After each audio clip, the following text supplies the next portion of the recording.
অবশেষে ধরা পড়ল জিনাত।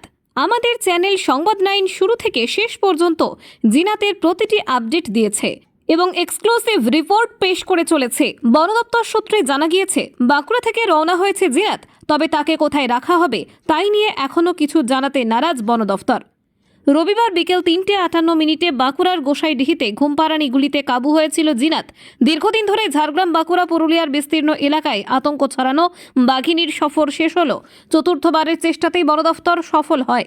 135 কেজি ওজনের জিনাতকে এখন পর্যবেক্ষণে রাখা হবে। সূত্রের খবর, তাকে কলকাতায় আনা হচ্ছে। আপাতত আলিপুর চিড়িয়াখানায় তার শারীরিক অবস্থার পর্যবেক্ষণ করা হবে। এরপর সিদ্ধান্ত নেওয়া হবে তাকে কোথায় রাখা হবে। মমতা বন্দ্যোপাধ্যায় শেয়ার করা একটি ভিডিওতে দেখা যাচ্ছে সাহসিকতার সঙ্গে বনকর্মীরা কাঁধে করে তাকে বহন করছেন।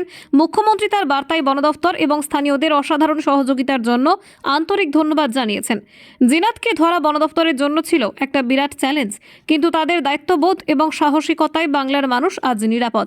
জিনাতের এই ধরার ঘটনায় শুধু বন দফতর নয়, স্থানীয় মানুষও যেন স্বস্তি পেল। ঝাড়গ্রাম থেকে বাঁকুড়া পুরুলিয়া জঙ্গলমহল প্রতিটি অঞ্চলে জিনাত যে আতঙ্কের পরিবেশ তৈরি করেছিল তা অবশেষে দূর হলো। বন দপ্তর জানিয়েছে, বাঘিনী জিনাতের শারীরিক পরিস্থিতি সম্পূর্ণ ঠিক আছে। বাংলার বন্যপ্রাণ সংরক্ষণের ক্ষেত্রে এই অভিযান নিঃসন্দেহে একটি মাইল ফলক হয়ে থাকবে। সেই সকাল থেকে আমরা তৈরি করেছি, এলাকা মনিটর করেছি, যত সম্ভাবনা নেট লাগানো আর ম্যান পাওয়ার লাগানো, প্রোটেকশন ফোর্স লাগানো আর যা ডাকিং টিম লাগানো, সব কিছু আমরা একদম পিকচার ফিনিশভাবে আমরা অ্যারেঞ্জ করেছি। বাঘটাও ডাটিংকে ভালো রেসপন্ড করেছে। আজকে সিঙ্গেল ডাটের মধ্যে একটা বাঘ ঘুমিয়ে পড়েছে, তারপরে আমরা বাঘকে তুলে এটা আমরা রেস্কিউ করে আমরা গাড়িতে আছে, আমরা সেফ কাস্টাডি নিয়েছি। ঠিক কটার সময় হলো? আমরা ডাটিং করলাম 3:56, অ্যানিমেলকে ভিতরে নিয়ে আসলাম মোটামুটি 7:20 মধ্যে আমরা কেজির মধ্যে চলে নিয়ে এসেছি। কতটা চ্যালেঞ্জ ছিল স্যার?